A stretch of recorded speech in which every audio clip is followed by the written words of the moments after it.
merci. Merci pour tout ce que tu nous donnes. Pour tout ce que tu nous accordes. Tu es, toi Seigneur, le Dieu Tout-Puissant, l'Éternel, le Créateur de tout ce qui nous environne et de nous-mêmes. Qui sommes-nous, Seigneur? Qui sommes-nous si petits que nous sommes devant toi? Tu m'as demandé de parler ce matin sur la puissance de ton esprit.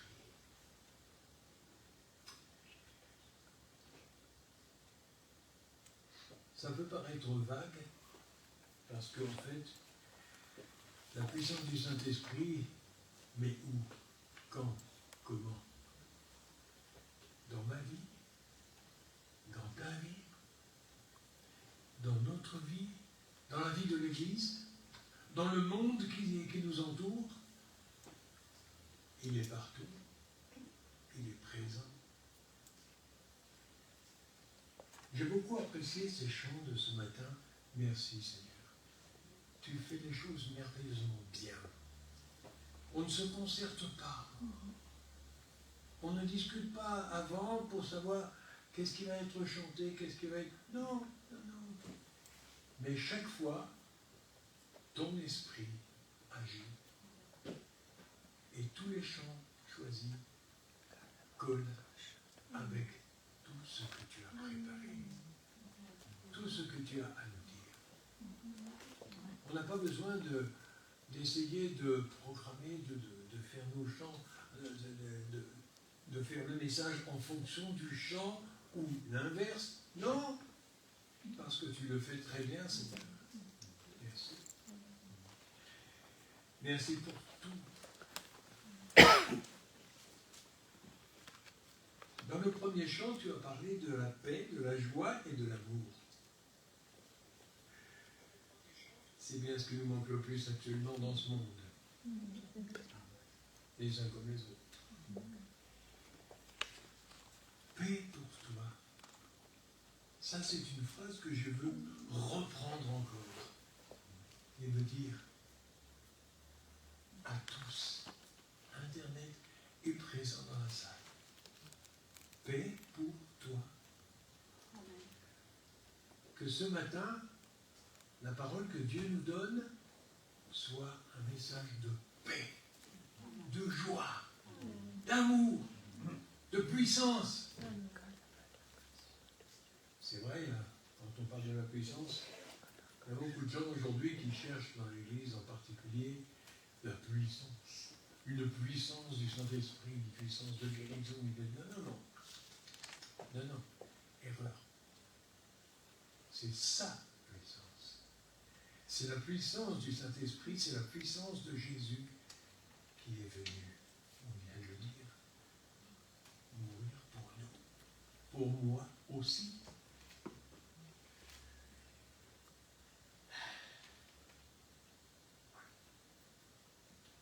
Un de nos chants ce matin aussi, c'était Dieu a une armée. Les messieurs, vous êtes allés à l'armée? Vous avez vu comment ça se passe? C'est pas de la tarte. Il faut obéir, il faut se plier, il faut suivre. C'est très difficile. Mais Dieu a une armée et c'est tout aussi dur avec lui. Depuis très longtemps, je suis dans cette armée avec lui. Et depuis très longtemps, je me suis rendu compte que c'est pas un camp de vacances. C'est pas le Club Med.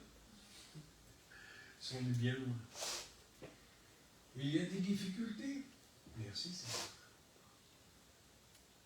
Il y a des problèmes, des maladies, des préoccupations, du travail. Heureusement. Mais il a tout programmé. Et j'ai vu ces derniers temps dans la parole de Dieu que quand Dieu nous a donné la capacité de faire les choses, de penser les choses, d'agir en fonction de sa parole. Il nous avait donné déjà cela bien avant la création du monde. Oh! Alors, ces derniers temps, nous avons pu voir aussi que ce merveilleux livre qu'on appelle la Bible, c'est quoi? C'est un sac, un énorme sac de graines à semer. Nous sommes ici au semeur. Eh bien, nous sommes là pour semer. Et c'est ce que nous allons faire encore ce matin. Semer sa parole. J'ai vu dernièrement une vidéo sur la nature en France en particulier. Je trouvais magnifique. Vous avez tous vu un grand chêne. Et le chêne, il a des glands. C'est le fruit. Mais quand le gland tombe au sol, il ne peut pas pousser là où il est tombé. Il ne peut pas, parce qu'il est à l'ombre, parce qu'il n'a pas de lumière. Mais heureusement, le Seigneur a tout prévu, y compris les écureuils, qui vont ramasser les glands et les emmener un peu plus loin, pour les enterrer dans un coin pour l'hiver. Et comme ils n'ont pas beaucoup de mémoire, heureusement pour nous, le gland, souvent, il reste là. Et il va germer, et il va pousser. Et c'est un chêne nouveau.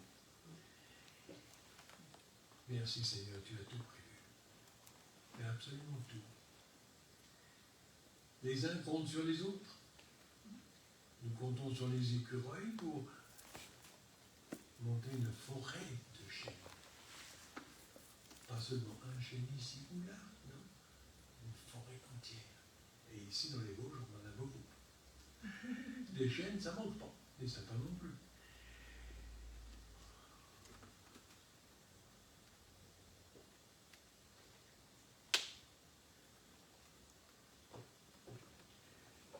Seigneur, tu as donné tant de choses. Tu as donné ta grâce et ta miséricorde. Ta grâce, il faut expliquer un peu parce que tout le monde n'a pas encore tout compris. Moi non plus d'ailleurs.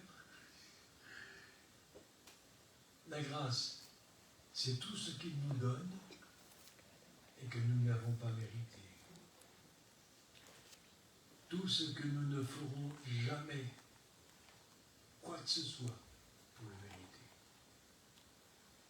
La miséricorde, c'est tout ce qu'il nous épargne, mais que nous aurions bien mérité. Je ne donne pas de détails supplémentaires parce que tout le monde a bien compris de quoi il s'agit. Tout le monde a bien compris ce que nous avons mérité ou pas mérité. Quand le Seigneur Jésus lui-même nous parle, il nous dit « Je ne vous appelle plus serviteur, parce que le serviteur ne sait pas ce que fait son maître. » C'est où encore? C'est la référence. Jean 15, verset 15. 15, 15. C'est pas un 4, 4, c'est un 15, 15. Ça fait plus. Il ne nous appelle plus serviteurs. Parce qu'effectivement, le serviteur, nous l'avons vu dans l'histoire tout entière, que quand un maître donne des ordres, il va être obéi immédiatement et il ne donne pas le choix. Il ne donne pas le choix. Vous exécutez les ordres que je vous donne, un point, c'est tout. Point final.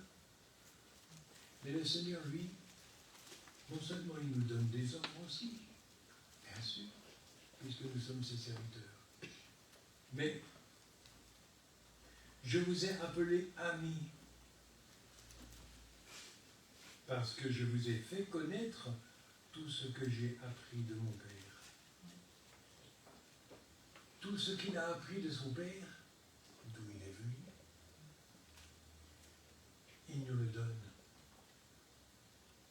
Voilà encore quelque chose qu'on n'a pas mérité non plus. D'être simplement même un serviteur de ce Dieu Tout-Puissant, de cet Éternel. C'est quelque chose. C'est extraordinaire.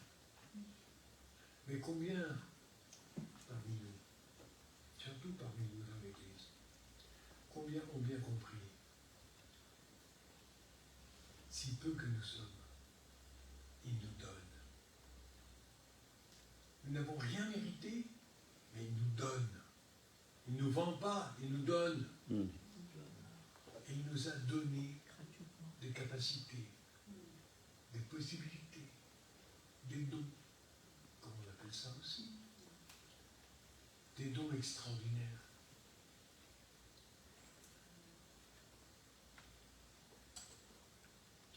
Josué 1, verset 6, nous dit aussi, « Fortifie-toi et prends courage. » Alors, puisqu'on a reçu, et puisqu'on a la capacité de faire, de penser, de réagir, de créer aussi, fortifie-toi et prends courage. Le Seigneur n'a pas dit, je viens te fortifier.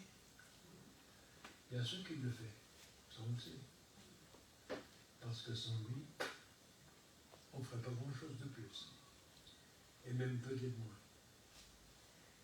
Mais fortifie-toi. À toi de te fortifier. Comment?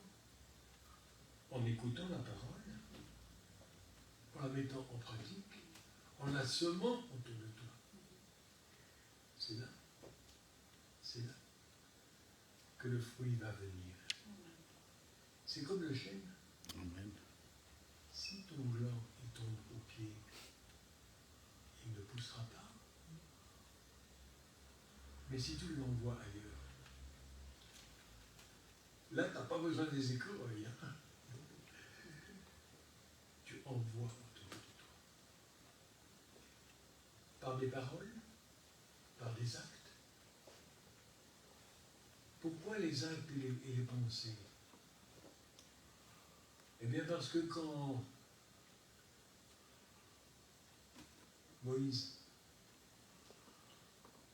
est arrivé en Égypte, il a apporté ce que Dieu lui a donné, c'est-à-dire la sortie, la libération. Mais pour la sortie, il a fallu passer de dures épreuves, surtout pour les Égyptiens. Et la dernière épreuve, c'était justement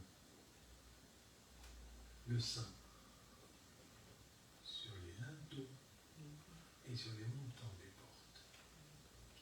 Ça, c'est une image que j'ai gardée depuis très longtemps. Les linteaux et les montants, c'est-à-dire les pensées et les actes. Mes actes. Est-ce que mes pensées sont alignées sur la parole de Dieu? Est-ce que mes actes sont alignés sur la parole de Dieu? Et il y a de quoi faire.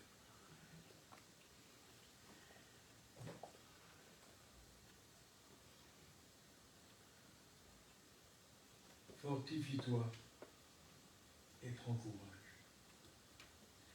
Car c'est toi qui mettras ce peuple en possession du pays que j'ai juré à leur père de leur donner.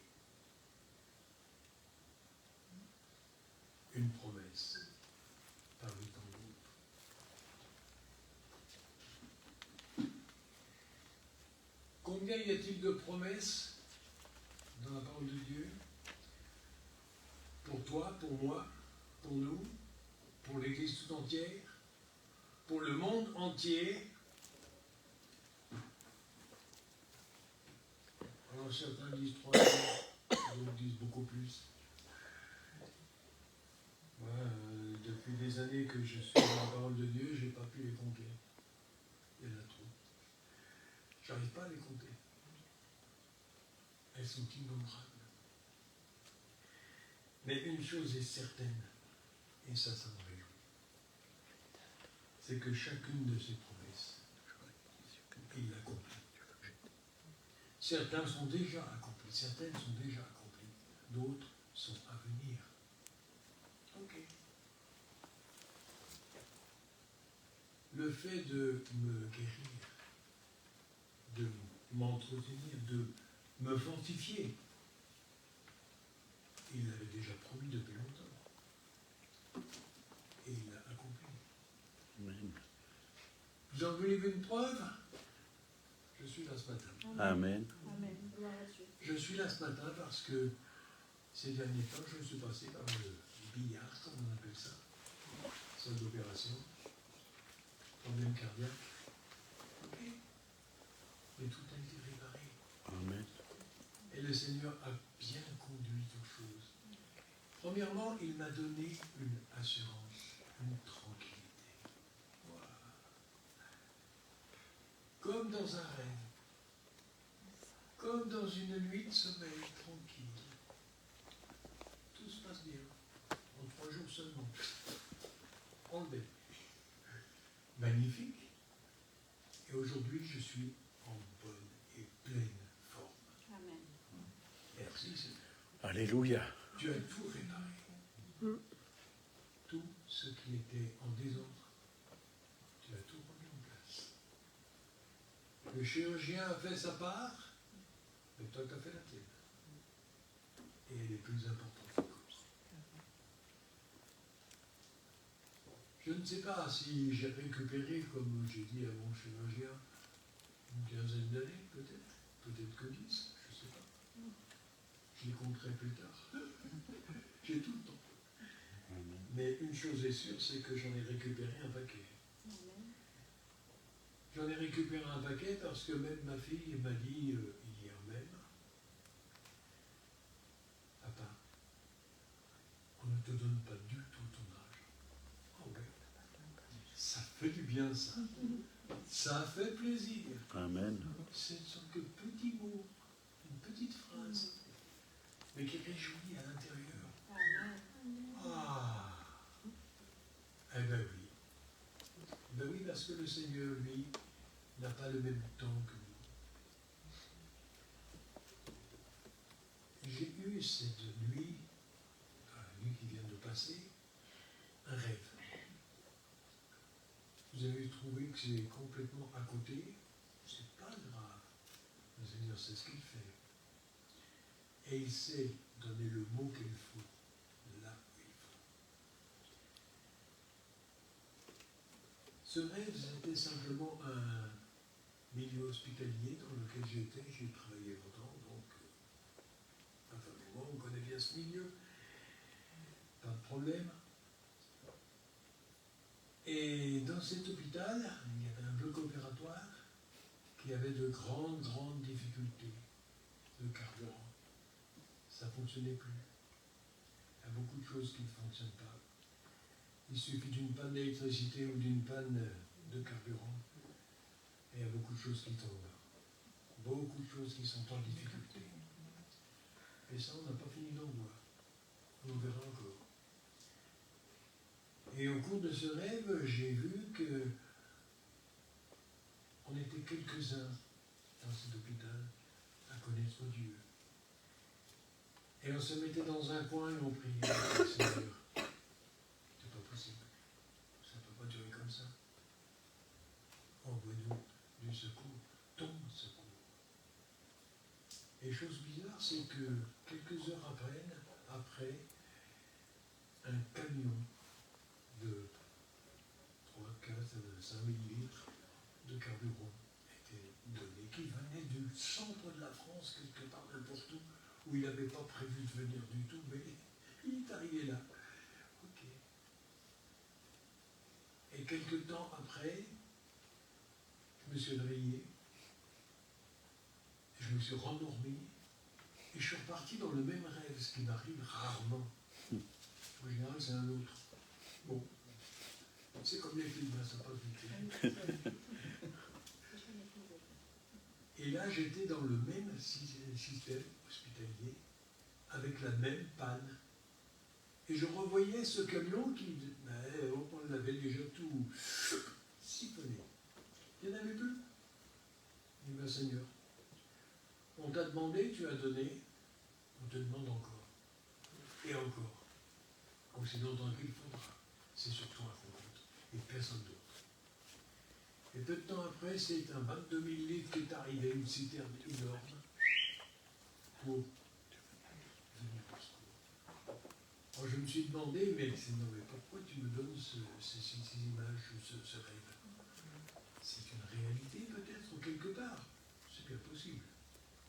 C'est bien possible que j'ai vu des choses qui se sont passées ailleurs, sans savoir, mais je n'ai pas à le savoir. Simplement de retenir la leçon.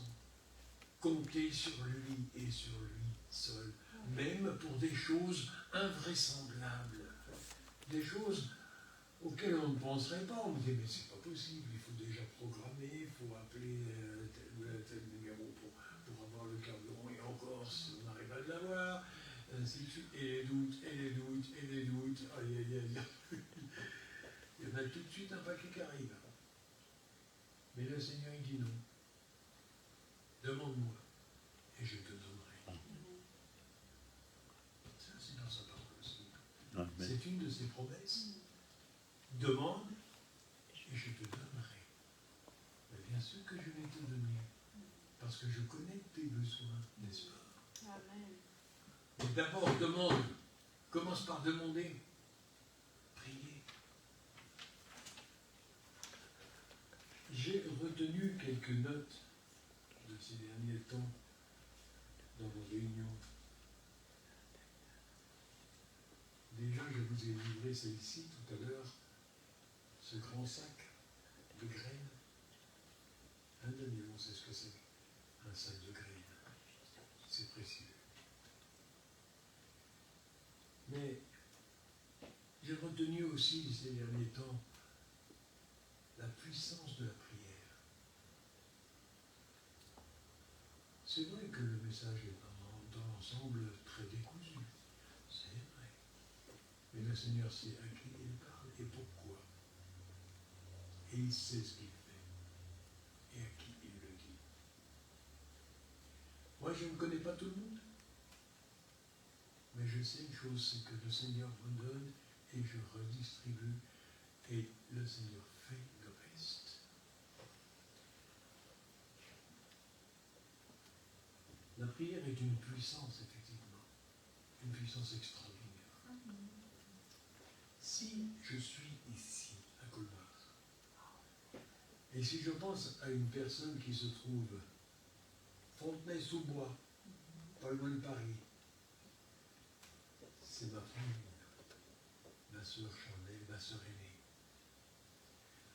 89 ans, elle se trouve dans un centre de rééducation après une grosse opération, des fractures des vertèbres. À cet âge-là, c'est pas évident. Mais elle a la peau dure, ma grand-mère. Ma frangine. Comme ma grand-mère aussi, d'ailleurs. Je pense aussi à ma grand-mère, parce qu'à 88 ans, elle nous a lâchés.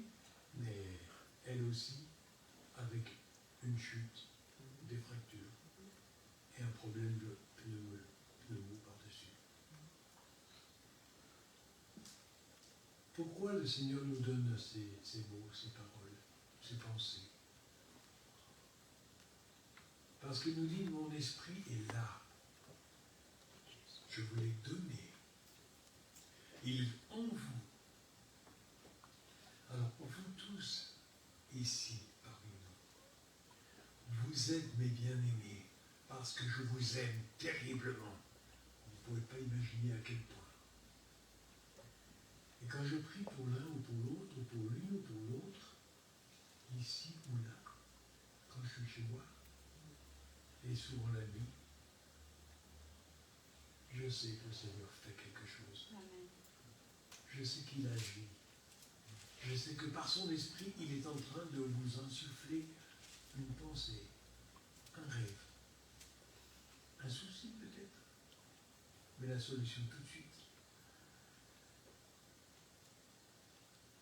Merci Seigneur.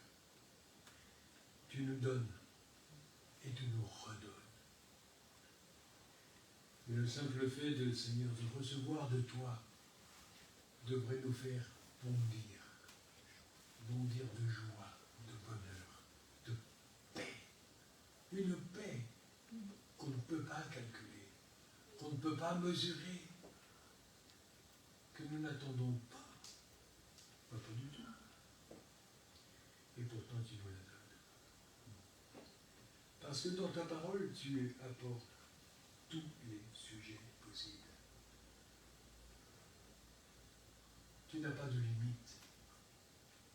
Tu parles à chacun selon son langage, selon son vécu, selon sa pensée, selon sa logique. Et tu parles à chacun selon son besoin. Merci Seigneur. Tu nous donnes et tu nous redonnes toujours. Et tu te donnes aussi. Tu t'es donné tout entier. Tu as été jusqu'à cette croix. Pour moi. Mais qui suis-je donc, Seigneur? Qui suis-je donc pour que tu prennes autant de soin pour ma vie? Pourquoi tu m'as récupéré? Pourquoi tu m'as récupéré sur un petit boulevard de Paris en 1960? C'est pas nouveau, hein? Pourquoi? Parce que tu avais déjà préparé un plan, un chemin qui était déjà tracé pour moi. Oh! Et où va-t-il me mener? Je ne le sais toujours pas, mais je sais une chose, c'est qu'il est auprès de toi. Et ça, c'est important. Le fait que j'ai toujours les mêmes difficultés, les mêmes problèmes de santé qui reviennent, ou quelques préoccupations, c'est normal. On en est tous là. On a tous des préoccupations, des difficultés. Mais tu es toujours auprès de nous pour nous donner les solutions. Parce que dans ta parole, il y a toutes les solutions. Nous, on a toutes les questions. Toi, tu as toutes les réponses. Alors merci Seigneur. Merci pour chacun de nous.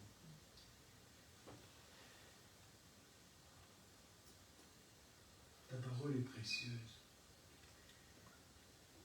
Nous l'avons en écrit, nous l'avons en Internet aujourd'hui. C'est précieux aussi, c'est vrai. Faire des recherches dans la parole de Dieu, dans l'Internet, c'est d'une rapidité incroyable. Et c'est un pratique extraordinaire. Et souvent, tu nous donnes des réponses avant même qu'on t'ait posé la question. C'est ça le secret de ta parole. C'est que dans ce livre, il y a toutes les réponses à des questions qu'on n'a même pas osé poser encore. Merci Seigneur.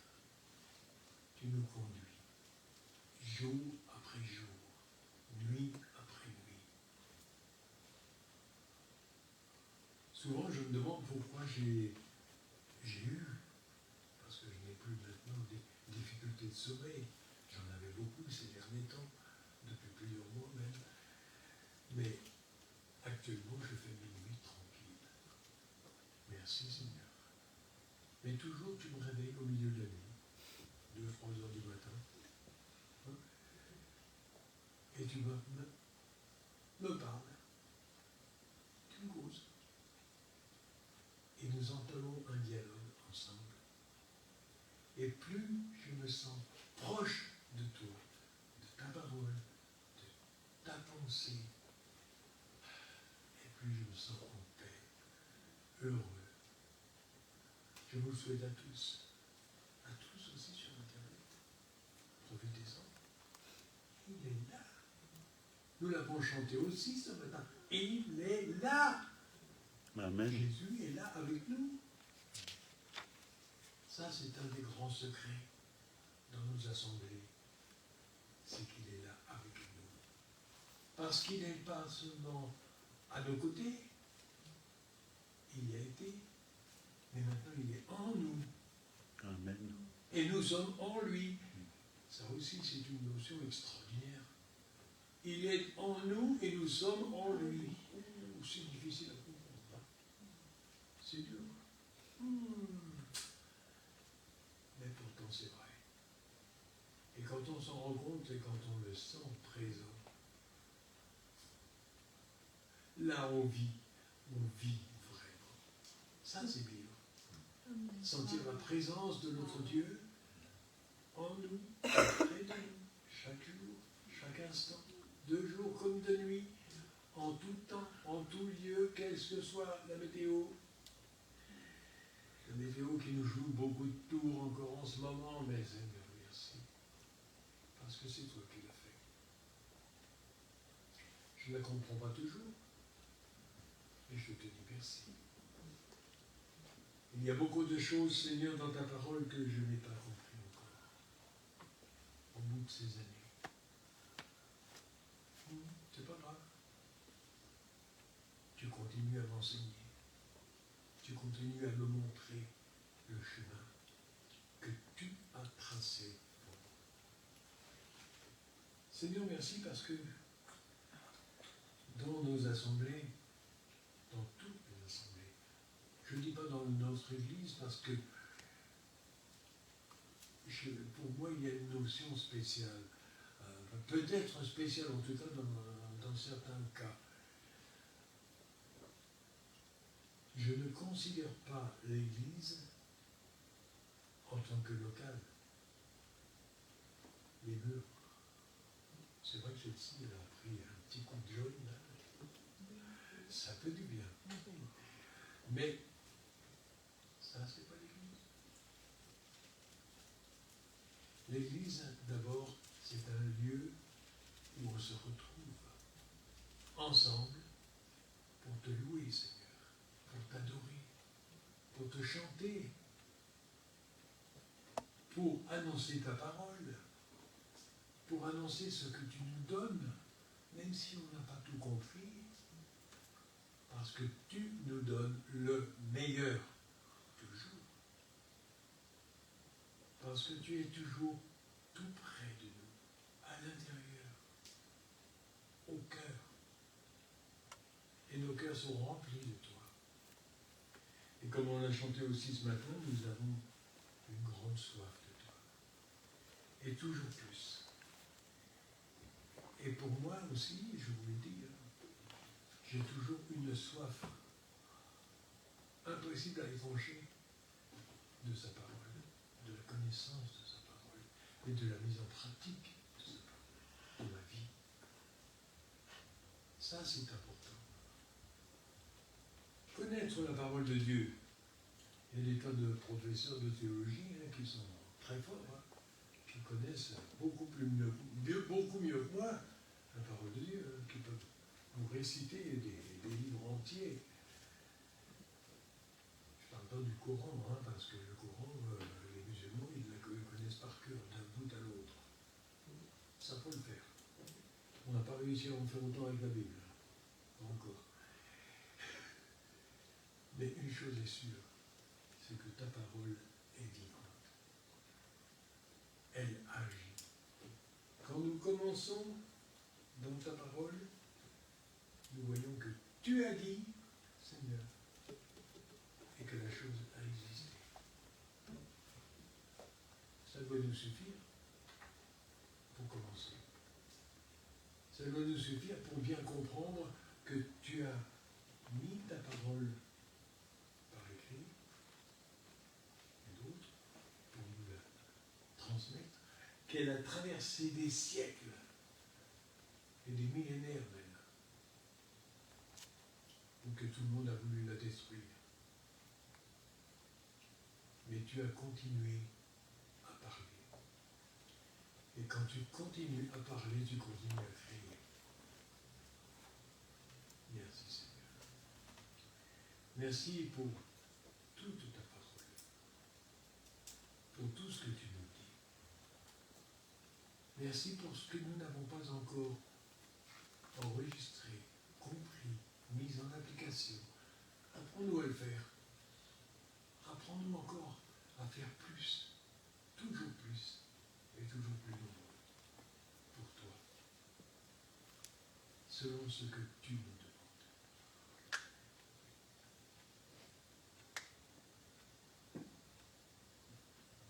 Pour moi, je te dis, Seigneur, merci, parce que tu m'as donné ta parole à proclamer, parce que tu me donnes en fonction de ce que tu désires. Et ce que je demande à tous ceux qui sont présents et à tous ceux qui sont sur Internet, ne venez pas pour m'écouter, ne jugez pas selon mes propos habituels ou mes répétitions, ça m'arrive aussi. Mais écoutez bien la parole que Dieu dit. Ce que lui donne est plus précieux que tous les trésors du monde. Tout l'or du monde ne pourrait payer. Merci Seigneur pour tout ce que tu nous as dit ce matin.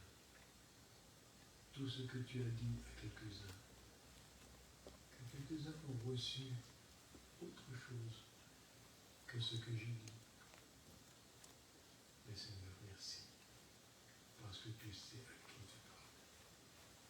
Moi, je ne connais pas beaucoup de monde, mais toi, tu connais tout le monde. Et tu nous connais chacun au fond du cœur, à l'intérieur, nos vies, nos vécus, et même notre avenir.